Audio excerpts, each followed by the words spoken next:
کہ ملکگیر پیمانے پر ہم اس کالے قانون کے خلاف احتجاج درج کریں گے، اور احتجاج ہو رہا ہے، احتجاجی جلسے ہو رہے ہیں، آئندہ بھی ہوگا۔ تو میری آپ تمام سے یہ گزارش ہے کہ آپ اس احتجاج میں شرکت کریے۔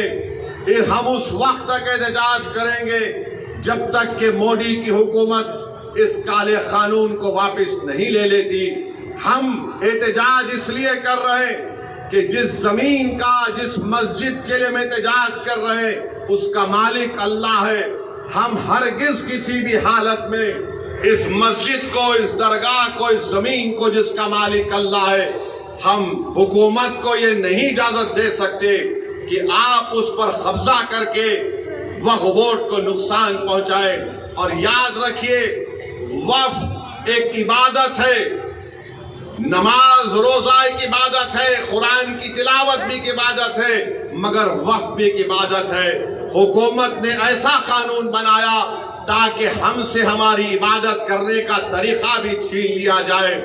تو میں آپ سے اپیل کر رہا ہوں کہ مسلمانوں کے خلاف ہی اس طرح کا قانون بنایا گیا ہے۔ حکومت تنگ نظری کے مظاہرے کر رہی ہے، حکومت سنویدھان کے خلاف، جس کو بابا صاحب امبیڈکر نے بنایا، اس طرح کا غلط قانون بنا کر حکومت یہ بتانا چاہ رہی ہے کہ ہم وقف کی جائیدادوں کو حاصل کر لیں گے۔ ہم میں جتنی جان ہے، انشاءاللہ تعالی ہم تمام مل کر پرامن طریقے سے، جمہوری طریقے سے ہم اس کالے قانون کی مخالفت کریں گے۔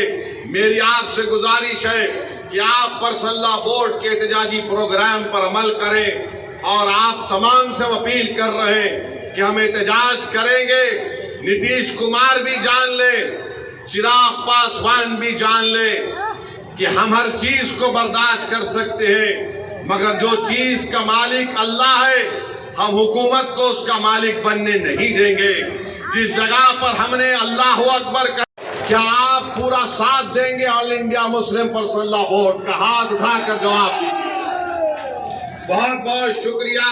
اب ہم احتجاج کو جاری رکھیں گے، اور نتیش کمار کو، چراغ پاسوان کو، نریندر مودی کو انشاءاللہ تعالی ایک سیاسی طور پر ان کو پیغام ملے گا کہ بہار ہو یا بھارت ہو، یہاں پر ہر مسلمان، ہر ہمارا وہ ہندو بھائی اور بہن جو سنویدھان کو مانتا ہے، وہ اس بات کی اجازت نہیں دیتا کہ کیا آپ کسی کے مذہب پر چلنے سے کسی کو روک دیں۔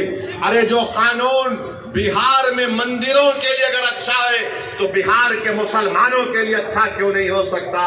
جو قانون بودھ گایا کے لیے اچھا ہے تو پھر وہ قانون بہار کے مسلمانوں کے لیے کیوں اچھا نہیں ہو سکتا ہے؟ تو میرے عزیز دوستوں اور بزرگوں، آپ یہ جھوٹا پروپیگنڈا ٹی وی پر بیٹھ کر، بعض لوگ بی جے پی کی طرف سے آ جاتے ہیں، این ڈی اے کی طرف سے آ جاتے ہیں، یہ ایسے احمق لوگ ہیں جن کو قانون کے بارے میں ایک لفظ نہیں معلوم۔ میں آج بھی چیلنج کر رہا ہوں بی جے پی کو کہ بتائیے، آپ اس میں ایک ایسا سیکشن بتائیے جس سے مسلمانوں کو فائدہ ہوگا۔ مودی بولتے ہیں کہ غریبی مسلمانوں میں ختم ہو جائے گی۔ کیا آپ نے 11 سال میں غریبی کا خاتمہ کیا؟ کیا آپ نے 11 سال میں بھارت میں غریبی کا کوئی خاتمہ کیا؟ کچھ نہیں کیا۔ ارے یہ ہماری جائیداد، اور یہ ٹی وی پر بیٹھ کر لوگ بولتے ہیں آپ کو کتنا فائدہ ہوا۔ ارے ہمارے کو فائدہ اتنا ہوا کہ اگر ہم یہاں سے نکل کر اس جلسے کے بعد اپنی ظہر کی نماز ادا کرنے جائیں گے، جب ہم اس زمین پر سجدہ کریں گے تو اللہ ہمارے گناہوں کو معاف کرتا ہے۔ جب ہم نماز پڑھتے ہیں تو اللہ ہمارے گناہوں کو معاف کرتا ہے۔ جب ہم حی علی الصلاۃ حی علی الفلاح کی صدائیں دیتے ہیں تو اللہ ہم پر رحمت کی نظروں سے دیکھتا ہے۔ تو یہ آپ ہم سے مت پوچھو کہ ہمارا کیا فائدہ ہے، ہمارا فائدہ مسجدوں کو آباد کرنے سے ہے۔ آپ کو لگتا ہے کہ پیسے تم کو کتنے ملے؟ ارے اللہ کے گھر کو جب ہم آباد کرتے ہیں تو ہم پیسوں کے لیے نہیں، دین اور دنیا کی کامیابی کے لیے اللہ کے گھر کو آباد کرتے ہیں۔ اگر ہم کسی کے خانقاہ کو جاتے ہیں تو پیسوں کے لیے نہیں جاتے، اپنے دلوں کو اور اپنے نفس کو صاف کرنے کے لیے جاتے ہیں۔ اگر ہم عیدگاہ کو جاتے ہیں تو پیسوں کے لیے نہیں جاتے، 30 دن کے روزے رکھنے کے بعد ہم اللہ کا شکر ادا کرنے کے لیے عید کی نماز پڑھنے کے لیے عیدگاہ کو جاتے ہیں۔ اگر کوئی ہمارے شیعہ لوگ اپنے امام باڑوں میں ماتم کرتے ہیں تو اہل بیت کے اس قربانی کو یاد کر کے ماتم کرتے ہیں، اس میں پیسوں کے لیے نہیں، ان کی یاد منانے کے لیے جاتے ہیں۔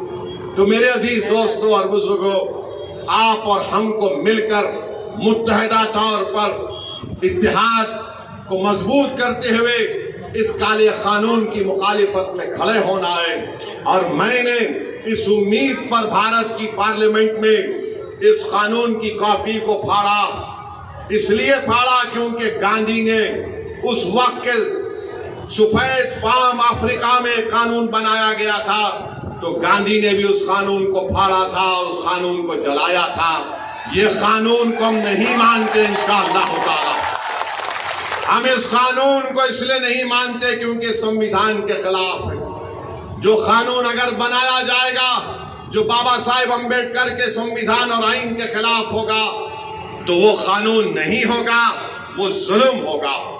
ظلم ہم پر کیا جا رہا ہے اس طرح کا ایک کالا قانون بنا کر۔ اور نتیش کمار، چراغ پاسوان اور جو سیکولر تو ہیں مگر منہ نہیں کھول رہے، ہم تمہاری خاموشی کو بھی یاد رکھیں گے۔ جو سیکولر تو ہیں مگر خود نہیں کہتے، اپنے چمچوں سے بلوانے لگاتے ہیں کہ تم بولو، اگر ہم بولیں گے تو ہم کو ادھر کا ووٹ نہیں ملے گا۔ تو ہم ان سے کہہ رہے ہیں یہ ادھر کا ووٹ ادھر کا ووٹ نہیں ہے۔ تم کو اگر بھارت سے محبت ہے، بھارت کے سنویدھان سے محبت ہے تو تم کو بولنا پڑے گا۔ تمہارے چمچوں کے بولنے سے کوئی فرق نہیں پڑتا۔ بولو، کھل کر بولو۔ یہ قانون مسلمانوں کی مسجدیں اور درگاہیں اور خانقاہیں چھیننے کے لیے بنایا گیا۔ میرے عزیز دوستوں اور بزرگوں، ہم امید کرتے ہیں کہ انشاءاللہ تعالی اللہ ہمارے اللہ اپنے فضل و کرم سے اس کالے قانون کو اللہ حکومت کے ذریعے واپس دلوائے گا۔ اور میرے عزیز دوستوں اور بزرگوں، میں آپ سے یہ بھی کہنا چاہ رہا ہوں کہ توسیع